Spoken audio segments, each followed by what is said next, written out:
Good morning, delegates. Best regards from Vienna, Austria. It has always been a pleasure to visit Turkey, to visit our colleagues and friends in Istanbul. Unfortunately, it is not possible for me to be with you these days. So this is a pre-recorded presentation, and I thank you for your understanding. Our topic today is the circular economy from an EU perspective. And if we take a look at the bigger picture, we can see that Europe imports 1.8 billion tons of raw materials, fuels, and goods every year. At the same time, we export some 600 million, only 1/3. A part of the surplus leaves us as off-gas from incineration or into the wastewater system. Some wastes remain in our countries, but the biggest part of these goods and of the surplus remains in use in our man-made environment. So we accumulate. This flow of materials and this accumulation is not a bad thing. It is just the expression of a global disparity between our raw material stocks and the demand for raw materials. And as a society, we developed a toolbox to compensate for this disparity, for the uneven distribution of raw materials. And let's take a brief look at these tools. First, we have geology. Well, this is a given. We hardly can change where the geogenic stocks occur and where we can dig for ores or for oil. So we developed economy, economic tools, trade. Give me what I need and I will pay for you.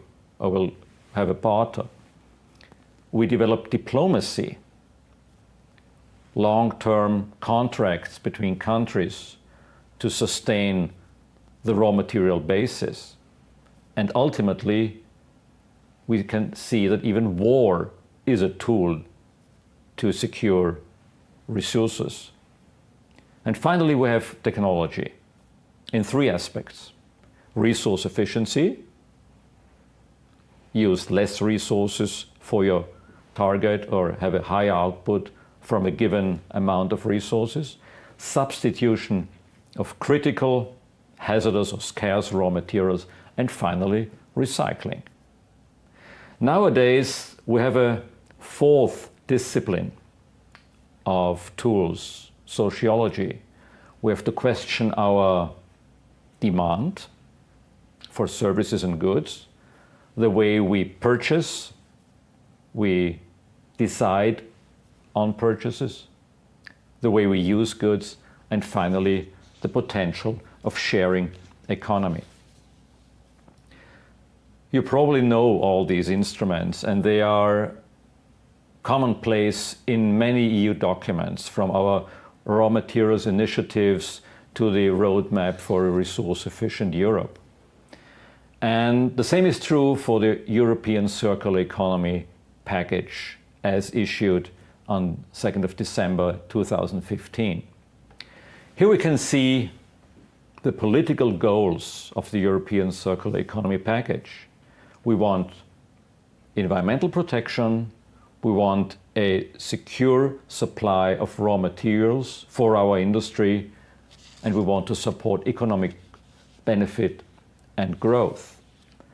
Well, these are political terms, but in business language, that means we need effectiveness and efficiency. As experts, dear colleagues, you're all familiar with the 5 layers of the European hierarchy for waste management, beginning at the top with prevention of waste and reuse and recycling and energy recovery or other forms of recovery. And finally, disposal as the least preferred option, a landfill. But don't get me wrong, we still need landfills as a final sink for our residues.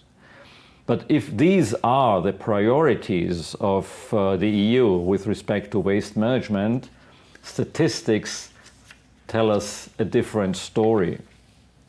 This chart, dear colleagues, shows you the share of landfilling for the treatment of post-consumer wastes, of municipal solid waste in the EU member states. As we can see from this chart, 13 member states of the European Union still landfill more than 50% of their municipal solid waste, which is a waste of resources in itself. And 15 member states have more than 30% of landfilling. This is quite contradictory to the hierarchy we just saw. So in the circular economy package, the European Union strives at a handful of targets. One is to divert waste from landfills. In 2030, there's a maximum of 10% in each and every member state that should be disposed of at controlled landfills, much more than we have today. The European Parliament even votes for 5% maximum landfill in the European Union. The recycling of municipal solid waste shall be increased to 65% in 2030, and according to the Parliament, even 70%. For recycling, it's 75%, and so on and so on. So we see almost a race to increase recycling and recovery from municipal solid waste. Is this the right target? Well, I mentioned effectiveness and efficiency, and sometimes we see an obsession to raise targets as opposed to find the right targets. There's a conflict between maximum and optimum. We all know that recycling needs energy for collection, for sorting, for conditioning, for transport. So there's a tipping point, and after a certain value of recycling, the savings are not enough to support recycling anymore, the savings in raw materials. So recycling rates close to 70, 80, 90% bear the risk of overshooting. So our message is we should find the optimum of recycling and not the maximum in order to achieve environmental protection while saving resources. When we compare the recycling rates of the European member states, we can see that we have a union of many speeds. We are front runners, Germany, Austria, Belgium, and other member states, and we have laggards. And prior to increasing the targets even further, we should harmonize the recycling levels within the European Union, because the current situation is a distortion of competition, and it's the wrong incentive towards member states with low waste treatment costs, and that deviates waste from recycling, not something we want to see in the Union.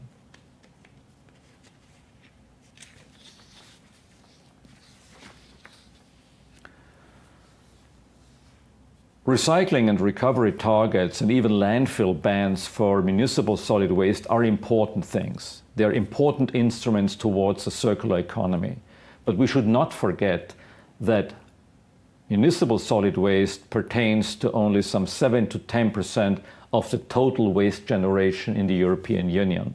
We should not forget that the majority of wastes occur in industrial businesses and operations, in the construction business, in the demolition business. And in my opinion, the most important part of the circular economy package is the action plan. The action plan, a very readable document, lists in 7 chapters 54 important areas of activity. It's not an action plan yet. It's neither action nor a plan, but it's a very comprehensive list of areas we should address in the near future to achieve a circular economy. And it goes all along the value chain, from product design and production to consumption, waste management. It puts the emphasis on 5 important waste streams where you can of course find critical raw materials, plastics, biogenic waste, demolition and construction waste, and others.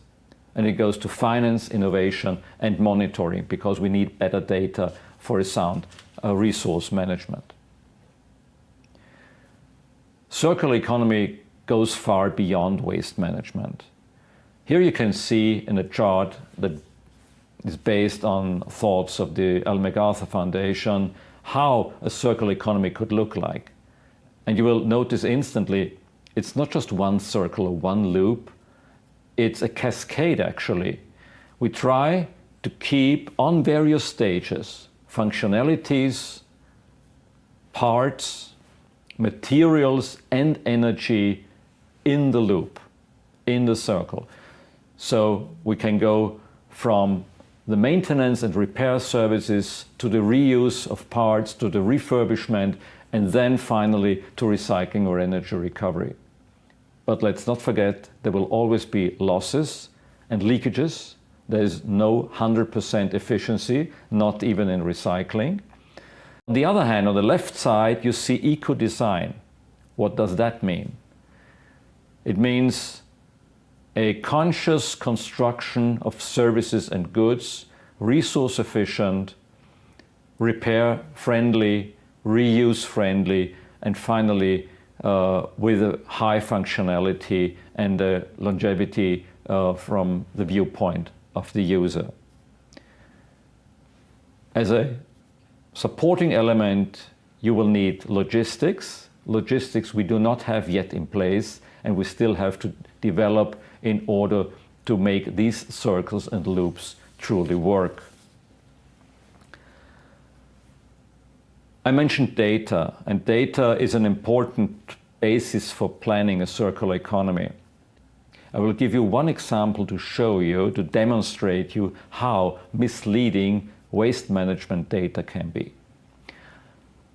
Let's take a look at plastics. And the example is Austria in a given year, 2010. The market input is something like 1 million tons of plastics in this year. The most frequent use for plastics is, as you can easily see, packaging.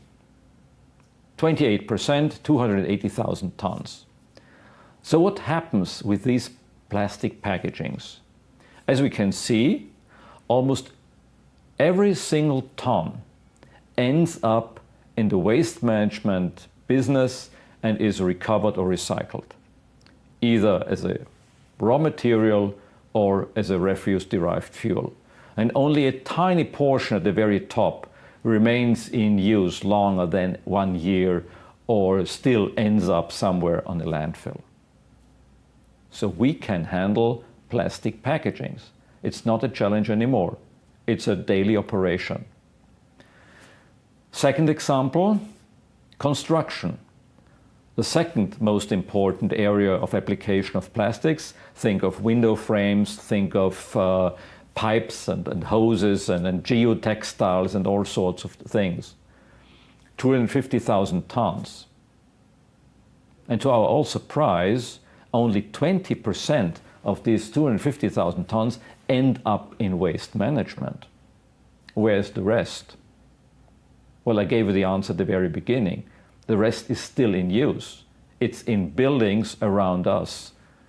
It's where we live, where we work. And it will become waste. It will be our challenge in 10 or 50 years, but it's not reflected in the waste management data of today. The look at waste management data is a look into the past. And when we want to design a circular economy, we have to look into the future, and we need the proper data for that. Waste management data are outdated in this context. When we want to design a truly sustainable circular economy, we have to take a look at the full picture. The tiny green square here in this chart represents, on average, municipal solid waste per capita in Europe. 500 kilograms, half a ton. We already know that the total amount of waste generated by industry, by the construction business, is 10 times bigger. Fine, 5 tons. So this is the scope of the circular economy package and of the action plan. And while we statistically generate 5 tons of waste, we produce 10 tons of goods that remain in use. The mobile phone in your pocket, the suit you're wearing, the car, the subway, the airplane, the buildings around us. These are the stocks we create, we increase year after year after year. And because we have been doing so over generations, we already have a rucksack of 400 tons per capita. These are raw materials that are here and not somewhere else in South Africa, in Latin America, or in Southeast Asia. These are raw materials we can exploit. The downside, colleagues, is we don't know where they are. We don't know their chemical-physical composition, the matrix they are embedded in. We don't know when these stocks will become wastes and will be available as secondary resources, and we even don't know which technologies and logistics we will then need to use these secondary resources. This is an enormous field of research, and we can all feel proud to be a part of this venture. When we think of a circular economy, we have to admit that a circle is a bit romantic. It's an image, but it's a bit misleading, probably. You can test yourselves. Take a sheet of paper, take a pen, and draw a circle. When you do it properly, you will end up at the starting point, at the origin. Now do the same. Take a sheet of paper, try to draw a circle, and pull the paper in one direction while you're drawing. You will end up with a spiral, with a helix, because this operation is the factor of time. The world is not the same when our resources in our anthropogenic stocks reappear as raw materials. You will hardly notice a difference when you take a look at fast-moving consumer goods, like packaging. They are in the recycling loop a couple of months later, or a newsprint, a paper. But when you look at cars, at industrial machinery, or at buildings, it can be years or centuries even. So we have to factor in time, and we move away not only from a linear economy to a circular economy, we have to move even further from a static circle to a dynamic helix, factoring in the effects of time. Dear colleagues, to conclude, the circular economy is an enormous possibility for waste management and a fascinating area of research for the waste management sector, for our academics. But let's not forget that this is not the full scope of services we provide to society. In other parts of the world, with other levels of development, waste management is extremely important to prevent diseases, to secure public health, to pertain hygiene in conurbations and agglomerations. So when we apply circular economy principles, let's not forget that we have to be aware of the full picture. Other than that, thank you very much for your kind interest, and have a good meeting. Thank you. Best regards from Vienna.